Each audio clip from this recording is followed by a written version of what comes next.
I have buried 2 duchesses, buttoned the coats of 3 dukes, and stood in the doorway of Ellersby House through fires, fevers, and one memorable flood in the West Wing. But nothing in 40 years of service undid me like watching Eliza Marsh curtsy to a man who did not deserve it, and walk out of our lives forever. I was steward at Ellersby then, as I am now, though my hair has gone the color of the good silver since. His Grace the Duke of Ellersby, Anselm Ray, though few dared use his Christian name, and fewer still after his father died and left him the estate, the debts, and a temper that had earned him, in whispers from here to the county seat, the name of the Shadow Duke, kept a house that ran like a clock. It ran like a clock because Eliza Marsh was the mainspring, and he never once looked closely enough to notice. She came to us at 19, the daughter of a tenant farmer who died owing more than his fields could pay, and within 2 years she had made herself so essential to the running of that house that the housekeeper, Mrs. Colby, wept with relief the day Eliza was promoted to her own charge of the family wing. She knew which fires needed banking and which needed roaring. She knew that his Grace took his tea without sugar in the morning, and with a single lump after a hard ride, though I doubt he ever noticed she knew it. She mended his mother's lace, with stitches so fine you'd have needed a jeweler's glass to find them. She read to the tenant children on Sunday afternoons, though it was no part of her duty, because she had taught herself letters from a hedge school and never forgot what it was to want something and be told you could not have it. I watched her for 3 years before I understood what I was watching. It was not merely competence. It was a kind of grace under a roof that gave her little enough reason for it, a stillness in the eyes, a steadiness in the hands, a way of moving through a room as though she had already decided that dignity was the one possession no one could take from her, whatever else they withheld. His Grace withheld a great deal, though not, I think, from cruelty, from blindness. That is the truth I have turned over in my mind 10,000 times since, trying to be fair to him, trying to be fair to her, and finding that fairness lands more often on her side of the scale. He had inherited Ellersby at 26, a young man crushed under the weight of a father's debts and a mother's grief, and a county's expectation that he fail as spectacularly as his father had succeeded in failing quietly for years. He set his jaw, and he did not raise it again for a decade. He worked the estate like a man wringing water from stone, and he succeeded. Ellersby prospered under his hand, its fields drained and replanted, its tenants no longer starved in a hard winter, its name restored from a byword for ruin to a byword for iron discipline. But the iron went into him too. He forgot, I think, that a house is not only its ledgers. He forgot that the woman who kept his household running like the inside of a watch was a person with a whole life he had never once asked about. I do not say he was unkind to her. He rarely spoke sharply to any servant. Sharpness was a luxury he reserved for men of his own rank who displeased him. What he did to Eliza Marsh was worse than sharpness, in its way, because it left no mark to point to. He simply did not see her. He would walk past her in the long gallery with his mind 3 files deep in some tenant's lease and never break his stride to greet her. He would return from London after a fortnight and ask me, not her, whether the roof over the east nursery had been mended, though she had climbed the ladder herself to inspect it in the rain. When his aunt, Lady Farnley, came to stay and remarked carelessly, the way the great remark on the small, "Your girl runs this house better than any housekeeper I've employed. Ellersby, you ought to double her wages," he had said, without lifting his eyes from his correspondence. "Does she?" I hadn't noticed, and gone back to his letter. I was in the room. I saw Eliza's face in the doorway, where she had come to ask about the dinner arrangements, and heard every word. She did not flinch. She only stood a moment longer than she needed to, as though giving him one more chance to look up, and when he did not, she withdrew as quietly as she had come. That was the winter everything began to turn, though none of us knew it yet. It was a hard season.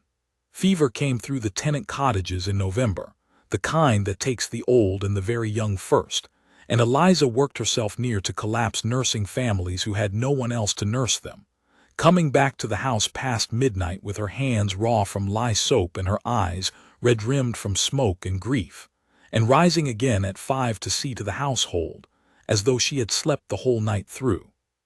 His Grace, meanwhile, was consumed with a boundary dispute with his neighbor, Lord Pemberton, over a stretch of grazing land that had been contested since his grandfather's time, and he rode out every day in weather that would have kept a sensible man by the fire, and came home short-tempered and exhausted and utterly incurious about anything that was not his own grievance.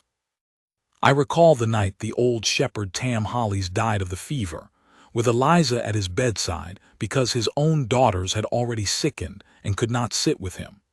She came back to Ellersby at 2 in the morning, soaked through, and found the front door locked against her because the second footman had assumed everyone was abed and bolted it early.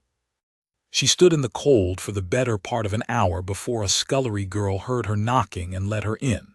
She said nothing of it to anyone.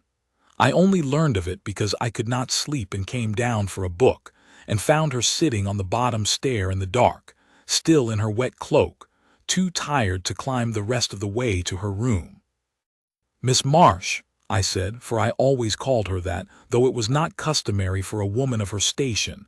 She had earned it in my accounting 10 times over. "You'll catch your death." "I very nearly did tonight, Mr. Abbott," she said, with the ghost of a smile that had no bitterness in it, only a bone-deep tiredness. "Old Tam went easy in the end. He asked after the Duke's mother, God rest her. He remembered when she planted the lime walk. Does His Grace know you were with him?" "His Grace," she said, "has not asked me a direct question in 11 days. I counted." I did not know what to say to that because it was true, and because I had counted too, though I had not meant to, and had arrived at the same number.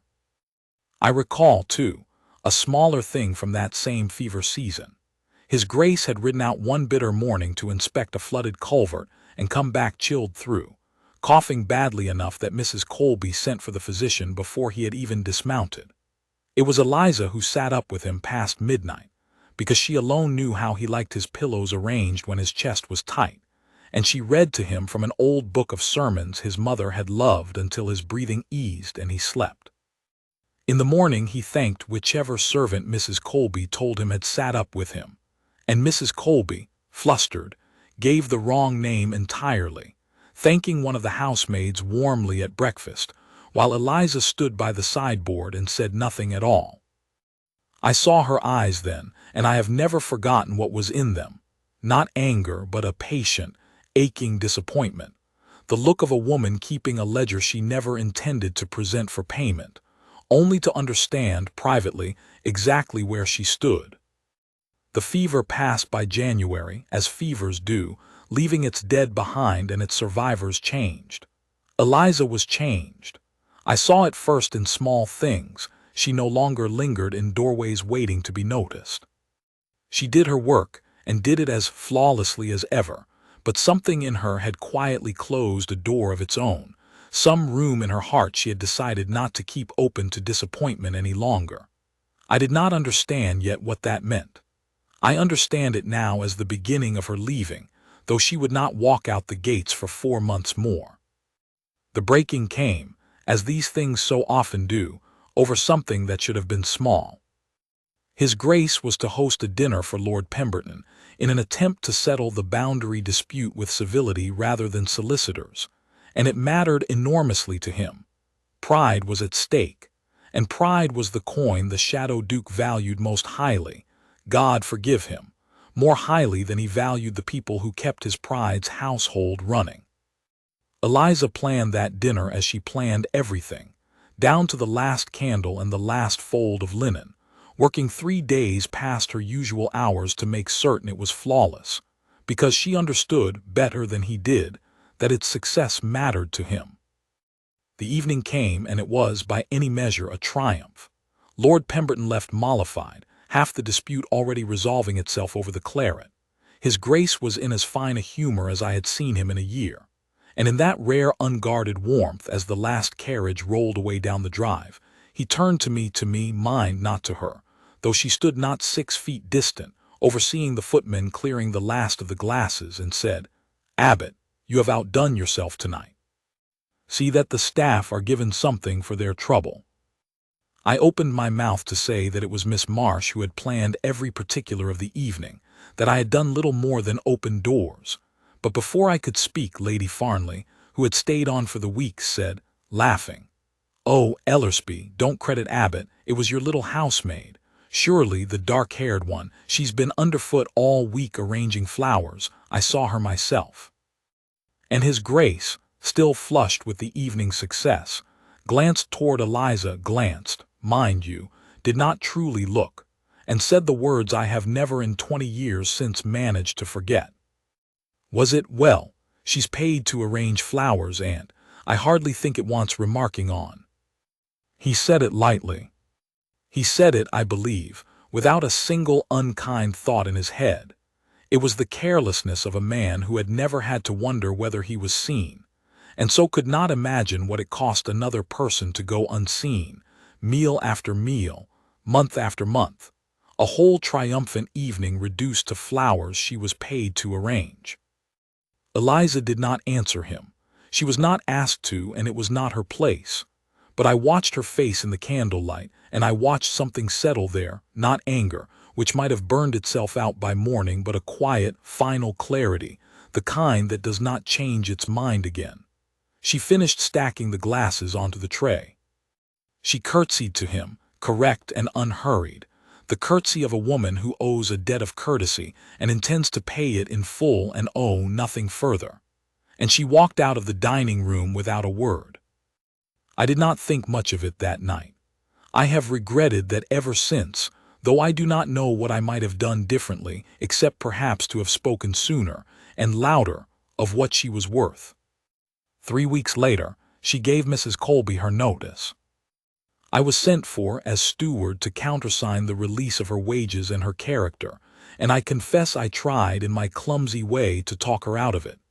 "Miss Marsh," I said, "this house cannot run without you, and I think you know it."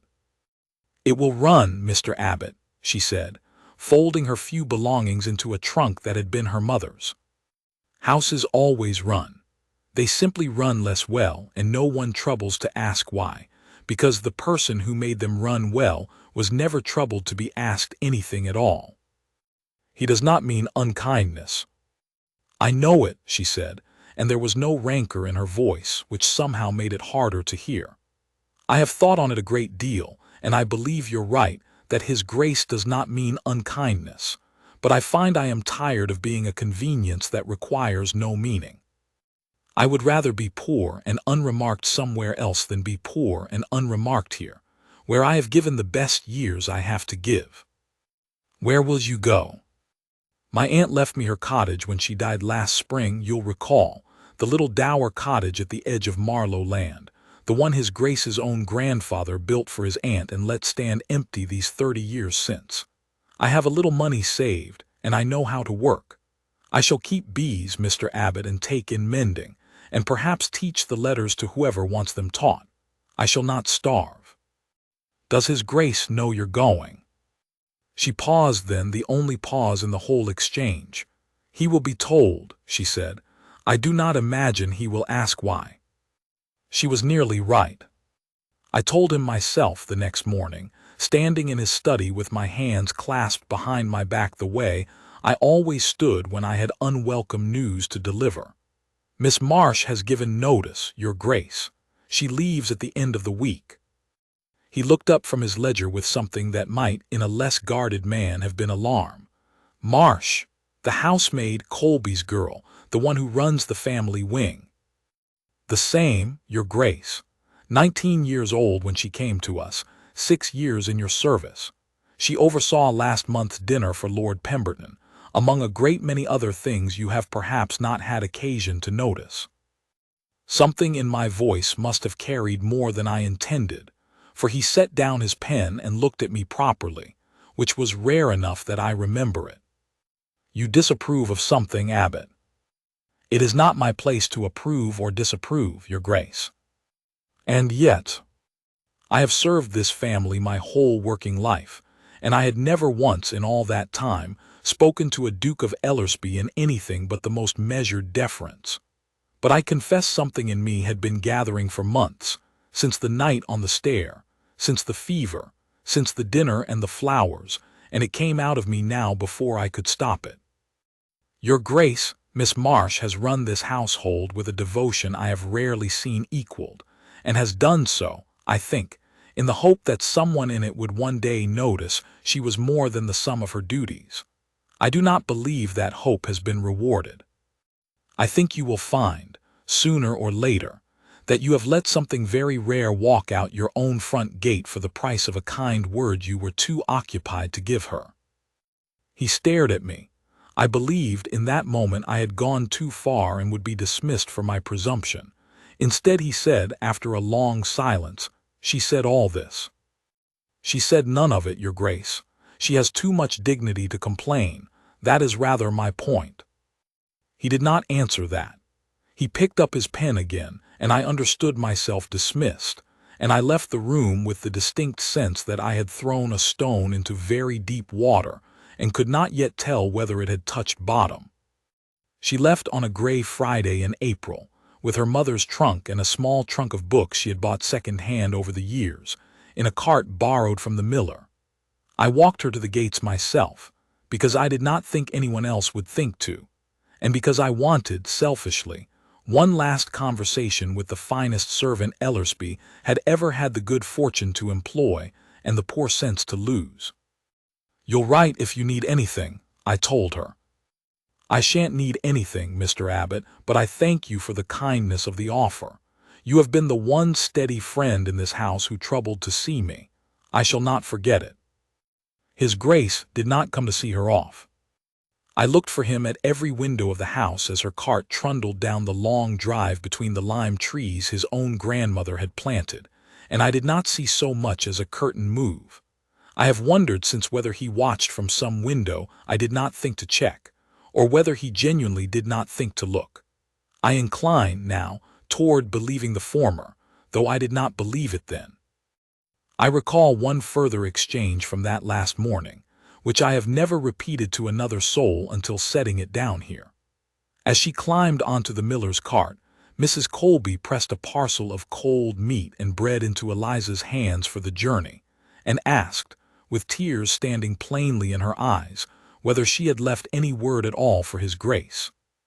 Eliza considered the question a long moment, the reins loose in the miller's hands, the horse shifting impatiently beneath her.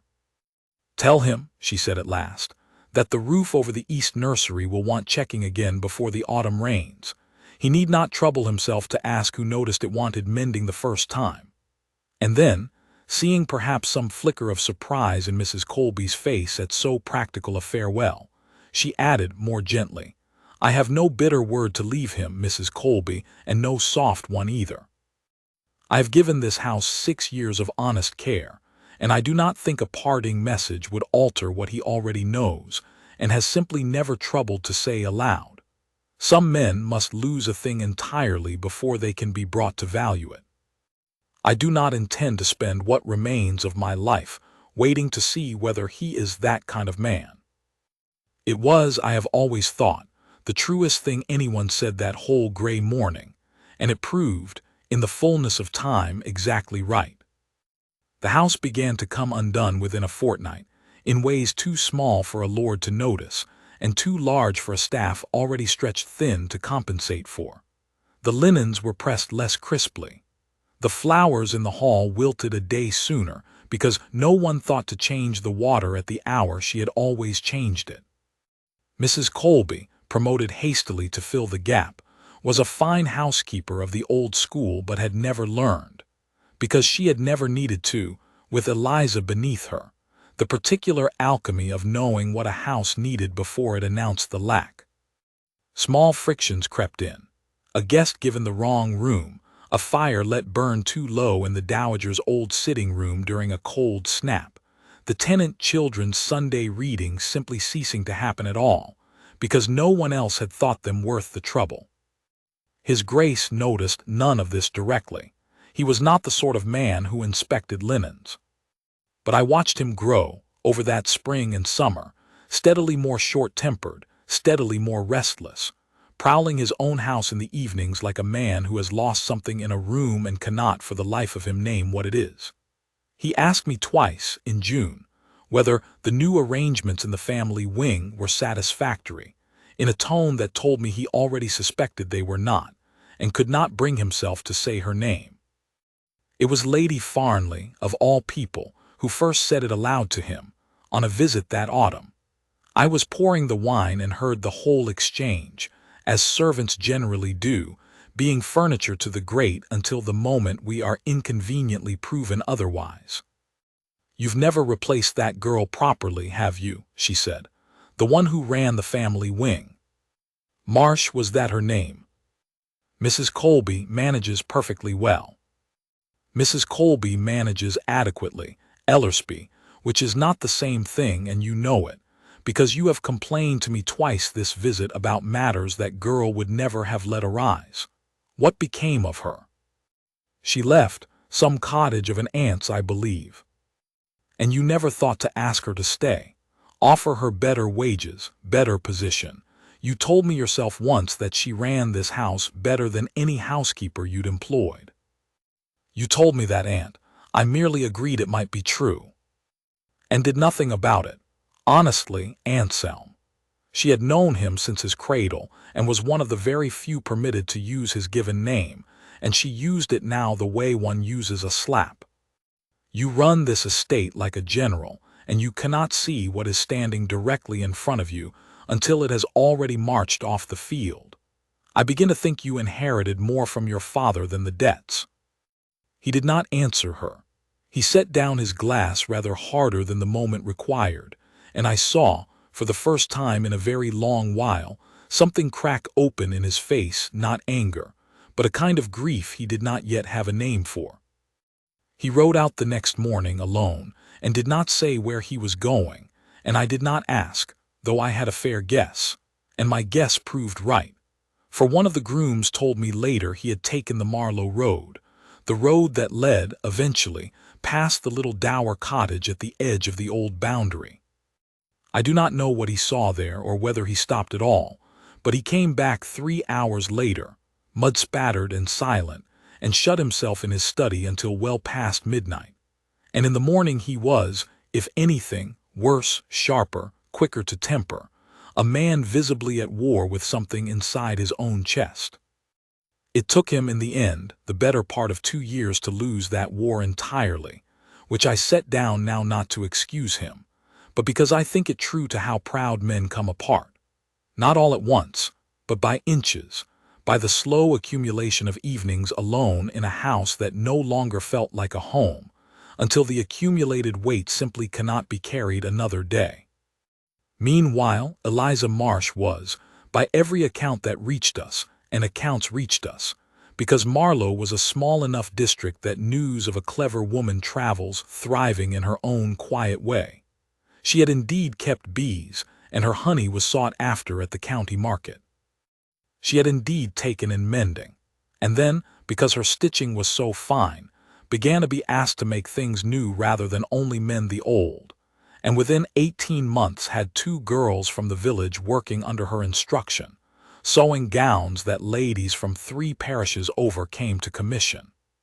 She had also, true to her word, begun teaching letters to whoever wanted them taught, and of a Sunday afternoon her cottage garden was full of tenant children sounding out words from a horn-book, while she sat among her beehives with the patience of a woman entirely at peace with the shape her life had taken.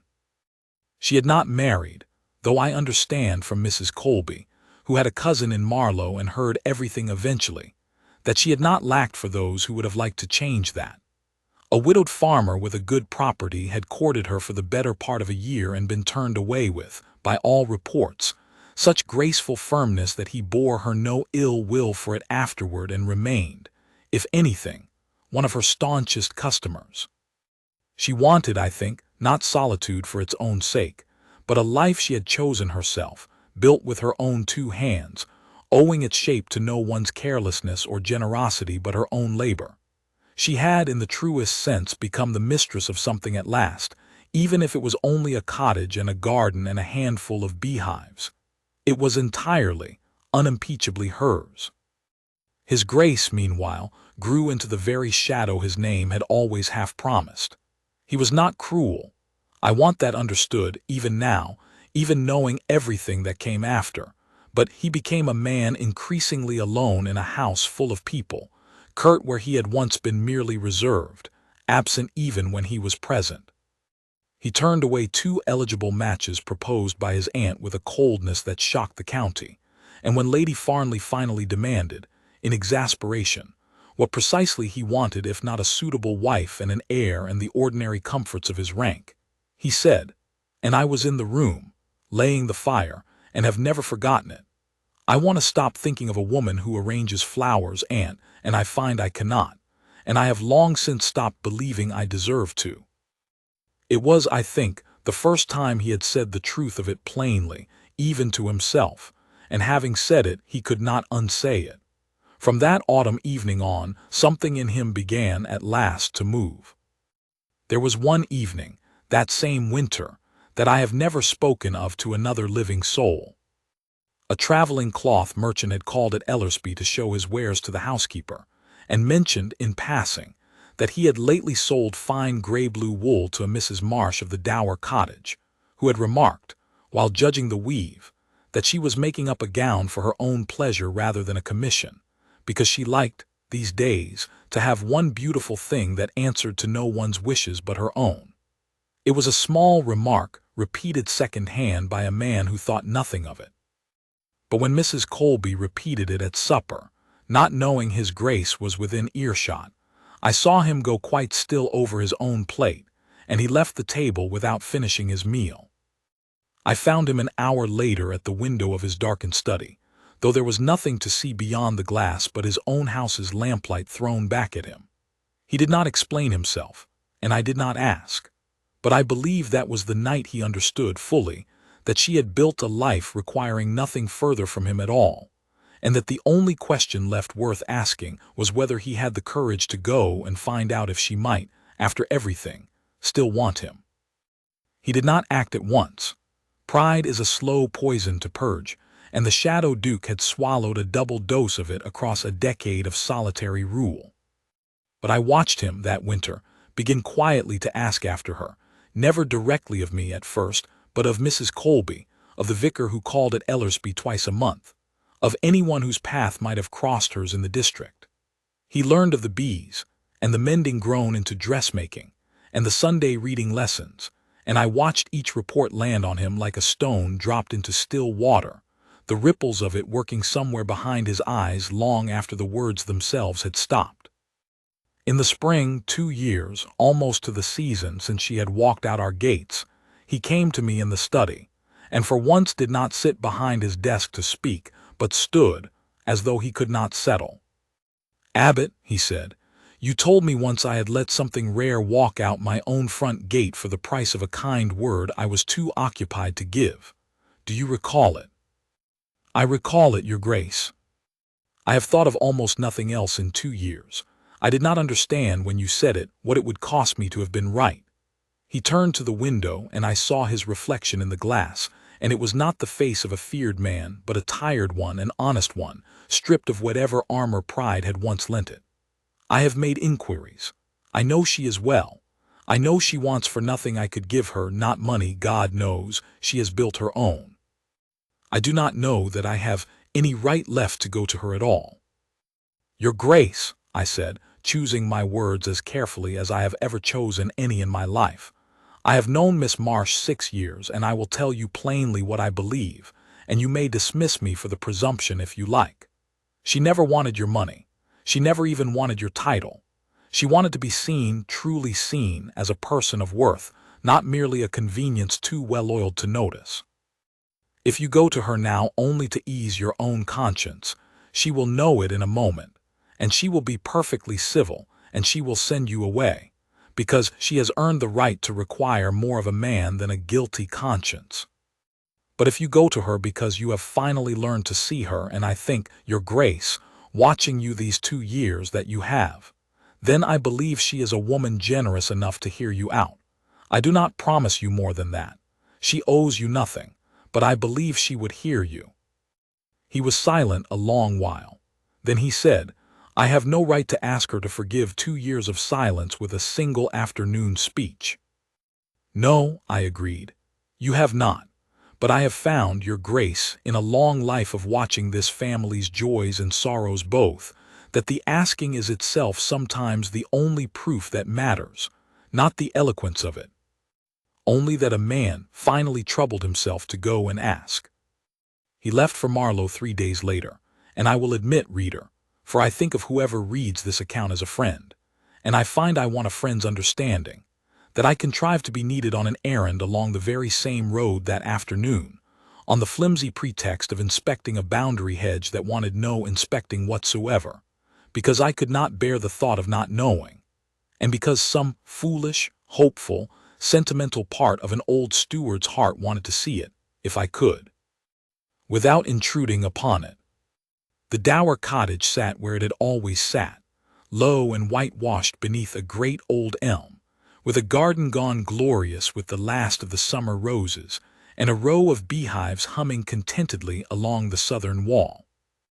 It was early evening when he arrived, the light gone that particular gold it takes on only in late August, laying itself like a blessing over the thatch and the climbing roses, and the small figure who was kneeling in the garden path, cutting late blooms into a basket, her sleeves rolled to the elbow and a smear of garden soil across one cheek, entirely unconscious of how the light found her. She heard the horse before she saw the rider and rose, shading her eyes, and I saw the exact moment she recognized him. A stillness that came over her, not fear, not even surprise exactly, but the composed attention of a woman who has imagined a scene 100 times and finds herself, at last, living it, and is determined to live it on her own terms. He dismounted some distance from the gate, as though he did not trust himself to come nearer without invitation, and he took off his hat. I had never, in 6 years of dressing that man for church and county assizes and his own father's funeral, seen him remove his hat with such evident humility, and he stood there at her garden gate, the most feared landowner in 3 counties, holding his hat against his chest like a boy called before a schoolmaster, and he said, loud enough that I, hedging my hedge a discreet distance off, could hear every word. "Miss Marsh, I have no right to your time and less right to your forgiveness, and I have come regardless, because I found I could not go on pretending I did not need to." She set down her basket of roses. She did not run to the gate, and she did not turn away either. She simply stood, unhurried, and regarded him with the same level, dignified attention she had once given him across 100 candle-lit dinners. He had never once properly looked up to notice. "Your Grace," she said, "you have ridden a long way to say very little. What is it you have come to say?" And here is where I set down my head shears and stopped pretending to work, because no man of any conscience could have gone on cutting a hedge, while another man's whole heart cracked open 6 feet away. "I have come to say," he said, "that I was a fool who mistook a well-run house for an ordinary thing, when the truth was that a rare woman was holding it together with her own 2 hands and asking nothing for it but to be seen. I have come to say that I let you go with a sentence about flowers that I have regretted every single day since, and that no dinner I have hosted in 2 years has tasted of anything but ash, because you were not there to have planned it. I have come to say that I know I forfeited any claim to your good opinion the night I could not be troubled to look up from a letter, and that I do not ask you to erase that. I only ask that you let me try from this day to be a man worth your notice, whatever shape that takes, whether it takes the shape of your friendship, or your custom for your honey at my own table, or nothing more than your civil acquaintance when our paths cross at market. I have not come to command anything of you, Miss Marsh. I have only come because I could no longer bear to be a man who never told you the truth of what you were worth to him." She was quiet a long moment, the roses forgotten in the basket at her feet, the bees humming on undisturbed in the gold evening light, as though the whole garden had paused only for the two people standing in it. "You called me a convenience once," she said at last, "in front of your aunt, over a table I had spent 3 days arranging to your satisfaction. I did not answer you then, because it was not my place, and because I had already decided, standing in that doorway, that I would not spend 1 more year of my life waiting to be seen by a man too occupied to look. I built this," and she gestured, not grandly, but with a quiet, sure pride at the cottage and the garden and the humming hives, "because I wanted for once to belong entirely to something that could not overlook me. I am not the same woman who curtsied to you and walked down that drive, your grace. I do not know that I wish to be found again, by the same carelessness that let me go." "I know it," he said, and did not look away from her, though it plainly cost him something to hold her gaze and take the full weight of what she was telling him. "I do not ask you to be found. I ask only to be permitted, if you'll allow it, to know the woman you have become slowly and honestly, and without a single expectation that you owe me the return of anything at all. I have learned these 2 years what it costs to be careless with a person's worth. I find I would rather spend the rest of my life learning to be worthy of your notice than spend 1 more day being a man you were right to leave. I confess I do not know, even now, precisely what passed in her face in that silence, because I had at last the grace to look away and give them what privacy a hedge and a discreet distance could afford. But I know what I heard, some minutes later, which was her voice, softer than before, though no less steady. "You may sit, your grace, if you like, and tell me how Ellersby fares. I find I have missed the lime walk more than I ever thought I would admit. It was not forgiveness, not yet, not that first evening. I want to be honest, since I promised myself I would set this whole account down honestly, and dignity such as hers is not surrendered cheaply, nor should it be.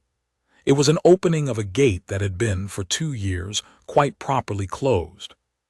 What grew from it, over the better part of a year that followed, his visits, at first infrequent and always at her invitation, never presumed, her occasional appearances at Ellersby itself, to advise Mrs. Colby on some household matter she alone still understood better than anyone living, visits that grew steadily less occasional as the months turned, was not the swift, dazzling romance of a ballroom tale.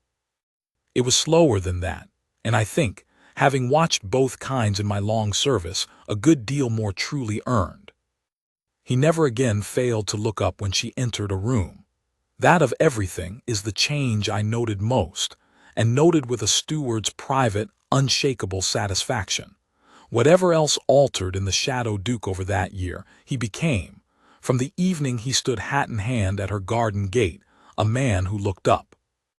They were married the following autumn, in the small church at Marlow rather than the grand one at Ellersby, because she asked for it quietly and he agreed without a moment's argument, and I stood at the back beside Mrs. Colby, who wept without any pretense of shame, and I confess I was not much steadier myself. Eliza wore no grand gown, only a fine one of her own making, in a soft grey-blue that suited her far better than anything London might have supplied. And when she came up the aisle she did not hurry, and she did not falter, and she looked, as she always had, entirely and unassailably like a woman who belonged wherever she chose to stand. Lady Farnley attended, of course, seated in the front pew in a hat entirely too grand for so modest a church, and I saw her dab at her eyes more than once during the vows, though she would have denied it fiercely if asked. Afterward, at the small wedding breakfast held in the cottage garden among the very beehives that had once been the whole of Eliza's independent kingdom, she took my arm and said, in a voice pitched only for me, "You were right to speak to him, Abbot, that day in the study. I heard of it. You know, he told me himself some months later that it was your plain speaking that first cracked him open. I don't imagine a steward is meant to lecture a duke on his own failings, but I confess I am exceedingly glad one did." I told her, honestly, that I had not thought myself brave in the moment, only unable any longer to hold my tongue, and she laughed and said that was very often how bravery looked from the inside, and I have turned that remark over fondly many times since. It is many years now since that autumn wedding, and I write this account an old man, retired at last from active service though his grace. I still call him that from long habit, though the tenants have long since taken to calling him simply the Duke who listens, which I think would please him more than any grander title, will not let me leave Ellersby altogether, and keeps a room for me still, which is more kindness than most men of his rank extend to a steward grown too slow for the stairs. I have watched them these many years now, through the birth of their children, through hard harvests and easy ones, through the ordinary long unfolding of a marriage built not on a young man's careless assumption that devotion is owed him, but on an older, wiser understanding that it must be earned, fresh, every single day. I recall, in particular, the second winter of their marriage, when a fever not unlike the one that had once nearly taken half the tenant cottages came creeping through Marlow again, and his grace, who might once have ridden out to argue a boundary, while such a thing raged unattended, instead spent 3 days and nights beside his own wife's bed, when she caught a chill nursing a sick tenant child, refusing every offer of relief from Mrs. Colby or myself, sitting up with a book of sermons he had found. By some quiet irony neither of them ever remarked upon aloud, among his own mother's old volumes. When Eliza woke on the 4th morning, fever broken, to find him asleep in the chair beside her with her hand still held loosely in his, she told me afterward, with the particular dry warmth she reserved for the truths that mattered most to her, that she had known then, past any doubting, that she had not married a changed man's good intentions, but a changed man entire. I have watched him bring her tea without sugar in the morning and with a single lump after she has had a trying day, because he learned, at last and for himself, every small thing about her that he once left to me to notice. I have watched her keep her bees still, in a corner of the Ellersby gardens now, because she would not give up a single thing that was entirely her own for the sake of a grander house, and he never once asked her to. And I have thought, more times than I can count, of that gray April morning when she curtsied to him over a wreckage of ignored devotion and walked down the lime tree drive without once looking back. How a woman's quiet dignity, unclaimed and unrewarded for 6 long years, proved in the end a stronger thing than any title he was born to, strong enough to bring the most feared man in 3 counties finally, humbly, entirely to his knees at her garden gate. He tells me now, when the evenings are long and the fire is low, and there is no one left to overhear but an old steward who has earned the right to hear it, that he does not think of himself any longer as a man who was fortunate enough to win her back. He thinks of himself as a man who was, once, given a gift he did not know how to hold and lost it, and spent 2 years learning what it had cost him, and was given, by a grace he knows he did not earn, one more chance to hold it properly. "I do not deserve a second chance, Abbot," he said to me once, watching her cross the lawn toward the hives in the last light of a summer evening, their youngest child asleep against her shoulder. "I only mean never to waste the one I was given." And I, who watched the whole of it unfold from a hedgerow at a discreet and hopeful distance, who buttoned his coats through his coldest years and pressed her aprons through her humblest ones, can attest to this much with an old man's whole and settled certainty.